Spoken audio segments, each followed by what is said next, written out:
Your feelings are your problem. I don't give a damn about them or you. I decline to take part in this struggle session, and I have nothing but contempt for anyone trying to drag me into it. Piss off, you ridiculous, lying, soulless frauds. Matt Walsh of The Matt Walsh Show. Am I Racist? What is a Woman? Two of the biggest documentaries of the last 10 years. Got accidentally caught up in a struggle session of the left on Twitter when he commented on an image. I'll let him explain it to you.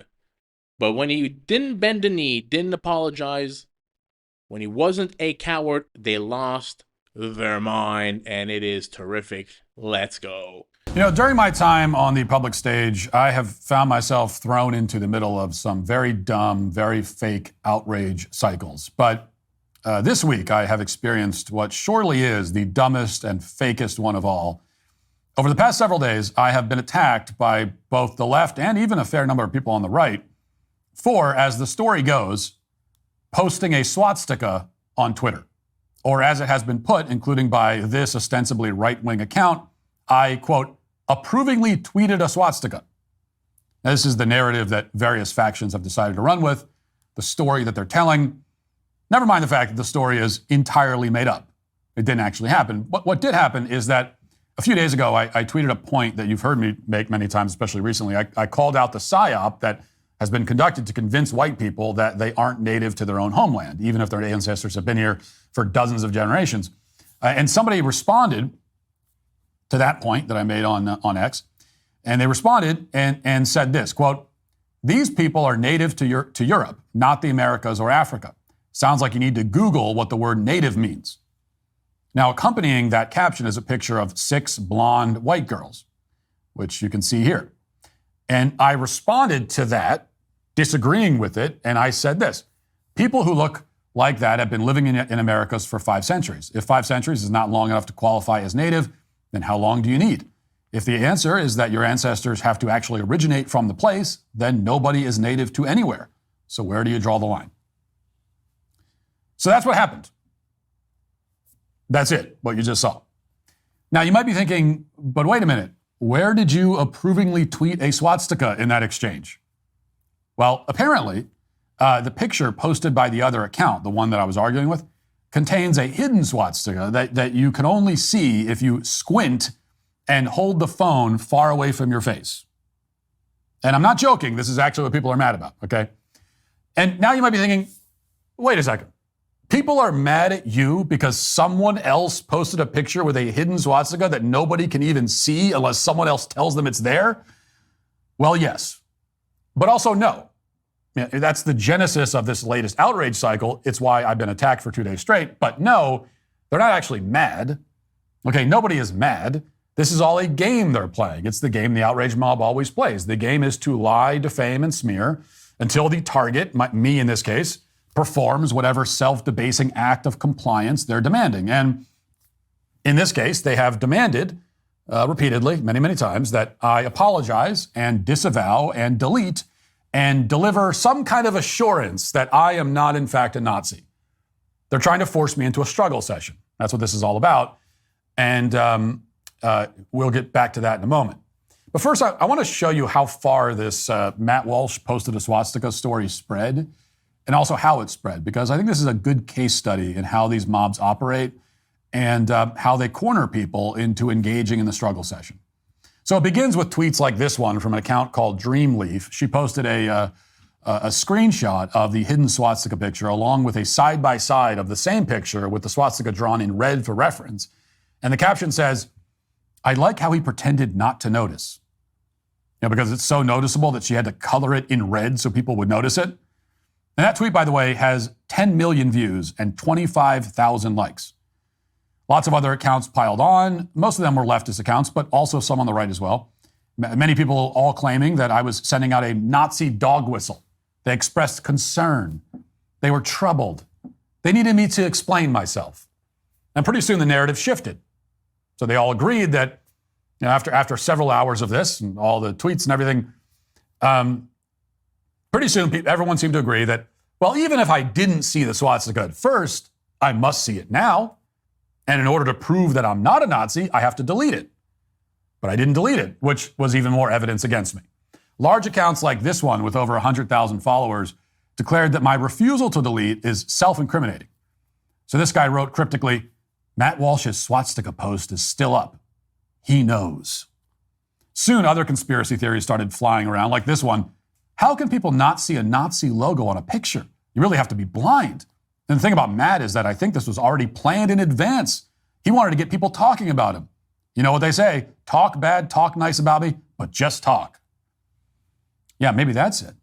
Maybe this was all planned. Maybe I'm in cahoots with the other account. Maybe the other account is actually me. Who knows? Now, the only way to absolve myself of the charge is to come out and explicitly say that I'm not a Nazi and I'm sorry about the swastika and delete it. And if I don't do that, then anything is possible. These people have no choice but to assume the worst. But I still didn't delete it or apologize or issue any clarifying statement about my position on the Nazi party, so the dogpile continued. And soon it spread, as it always does, to other platforms like Reddit. One popular Reddit post with 4,000 upvotes sarcastically implies that I knowingly retweeted a swastika. All of the comments agree that this was a Nazi dog whistle on my part. The top comment with over 1,000 upvotes says this, you know this popped up on his feed because it literally feeds him Nazi propaganda based on his interests, and he chows down. It's funny what he's talking about. Could somebody interpret it the wrong way? Sure. But how is that Matt's problem? That's your problem if you interpret it the wrong way. The left, we've seen it over the last 4 years. They love nothing more than to castrate people, especially children. But the castration I'm talking about is not the medical one. It's the one that you've witnessed so many celebrities come up and apologize over the last 4 or 5 years for what they've said about the trans community or the LGBTQ plus or anything woke, and then they have to bend the knee. Matt was not going to be a man who was going to utterly debase himself, sacrificing his dignity, his masculinity on the woke altar. Because when you do that, if you don't stand up for yourself and you cave in, you give up everything, you forfeit your good name, your self-respect. In exchange for what?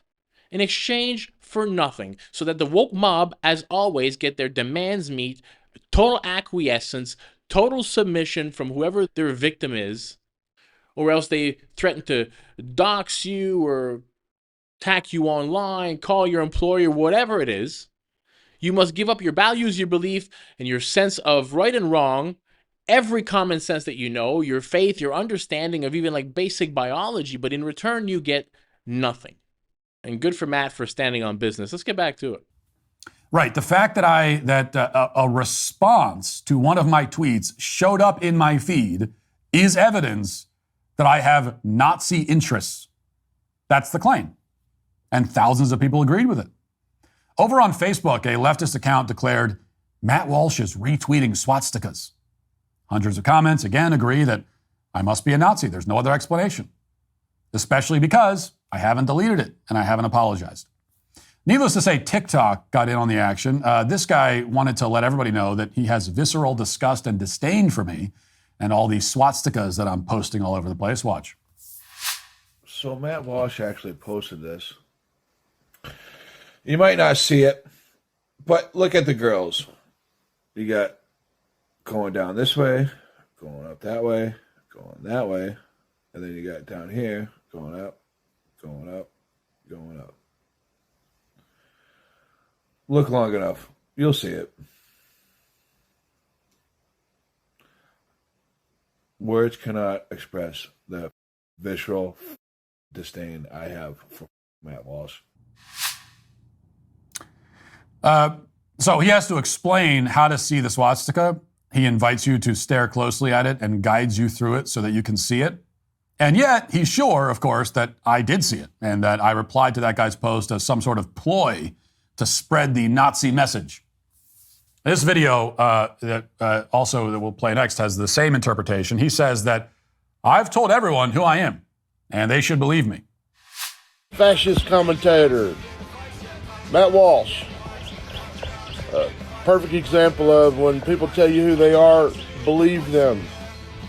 Squint your eyes a little bit if you can't see it. I think I can see this from outer space. Now, that guy is so upset that you'd think I tweeted a picture of something really personally offensive to him, like, a salad or a treadmill. Anyway, there's also this video, which we'll put up on the screen. In this one with over 700 likes, he points to the post and implies that my Nazi affiliations are now clear as day. The top comment says simply, Matt Walsh is a Nazi. And then there's another comment on this video with 70 likes that claims that I, quote, had a stage built in one of their symbols. Yes, I'm designing Nazi stages now. What does that mean? What is this person talking about? Well, who knows? But if it isn't true, then why won't I just deny it? Why won't I come out and issue a simple clarification and explain that I am not a Nazi stage designer and I did not mean to post an invisible swastika? And if I won't do that, then doesn't that just prove that I am a Nazi? I mean, after all, if you throw a witch in the lake and she doesn't drown, it proves that she's a witch. And if she does drown, well, serves her right. She was probably a witch. Meanwhile, James Lindsay, a supposedly right-of-center commentator, over the course of a couple of days, tweeted dozens of times about my alleged swastika tweet over the course of those days, insisting that I must delete it and explain myself. And by the way, again, this is someone on the right, supposedly, who is really against cancel culture. And yet he's really concerned about this, and he needs me to delete it and explain myself. And many of his followers, also supposedly right of center, including those who professed that they were big fans and big supporters of mine, agreed and said that I have to delete it and clarify that I'm not, in fact, a Nazi. Because, of course, that's the kind of thing that a big supporter would want you to do. So, in summary, we have now hundreds of posts across 4 major platforms with thousands of comments and thousands of engagements between them, all agreeing that I posted a swastika and I did it on purpose, and I am a filthy Nazi and nobody should associate themselves with me. That is, unless I delete the post and explain myself and clarify and disavow and apologize. I mean, it's just one little struggle session. That's all. It's worth it, isn't it? To prove I'm not a Nazi. So that's the story of the last few days. But so far, I've only relayed the story as it happened. I haven't actually, as you probably noticed, clarified my own position or explained whether I am a Nazi or apologized or disavowed anyone or anything. I haven't even deleted the tweet. It's still up right now. I haven't done any of that yet, and I'm not ever going to. Now, I've already made this clear on X, but since this is a multi-platform fake controversy, I'll say it here as well. To any of the smear merchants on any side of the aisle from any faction who have been spreading this story and demanding that I issue a statement, here is my statement to you. I apologize for nothing. I owe you nothing. I will not clarify anything for you or explain anything to you. I know what you're doing. I know the game you're playing. And if on some incredibly obscure chance any of you are sincerely offended or hurt or outraged or concerned, I don't care. Your feelings are your problem. I don't give a damn about them or you. I decline to take part in this struggle session, and I have nothing but contempt for anyone trying to drag me into it. The only truly aggrieved party here is me. I am the one being defamed and smeared across the internet by a bunch of gutless worms like yourselves. So you should be apologizing to me. The only person owed an apology is me. You should be issuing a statement to me to clarify and explain why you've decided to behave like a bunch of blood-sucking leeches instead of human beings. That's the statement I'm waiting for. But I won't hold my breath. And I hope you don't hold your breath waiting for me to say what you want me to say or do what you want me to say, because you will be dead before that happens. I am not your circus monkey. I'm not going to dance for you because you yell at me or throw me a treat. I will say whatever I want to say when I want to say it, and I will do what I want to do when I want to do it. That is all the explanation you are ever going to get. And it's still a hell of a lot more than you deserve. So in conclusion, piss off, you ridiculous, lying, soulless frauds. And also, of course, needless to say, you are today canceled. If you'd like to see what else I have to say, you can access my full show by going to dailywire.com or by going to the Matt Walsh Show Twitter page. Hope to see you there. Godspeed. If you bend the knee to these people, like a coward, to the slightest amount of pressure from a group, there is no excuse for this kind of cowardice. We have made way too many excuses for way too long. And I get it that for some people, when they go online, they get bombarded and there's the pressure from the left. They're like a mob of activists coming at you, this leftist mob, and they're vicious and they're deranged people. But sometimes, like Matt did, you just got to do the more difficult things. Sometimes you have to give the mob the two double-barreled middle fingers and let the chips fall where they may. Because for years now, few people have been willing to do that, and we all know who these people are on the right. In life, we don't get to hide behind the consequences of our actions or our inactions. Just like Matt did here, you got to let yourself be counted among the sane, amongst the decent. You got to do the right thing. You got to stick by what matters to you. And if you're not willing to do that, then don't get involved in the conversation and shut up. Just stay silent. Because once you speak up, and this is my opinion and my opinion only, but once you speak up, you have an obligation to stand by what you've said, if that's what you believe in. And if you don't, you're just as bad as this crazy mob of leftists that came after Matt Walsh. You're caving to them. You might actually be worse. The fact that you're willing to surrender so easily to a mob commenting on a social media platform. Ridiculous. This was great by Matt Walsh. Hope you enjoyed the video. Smash that thumbs up button. Consider subscribing to the channel to help it grow. I'll catch you in the next one. Peace out, everybody.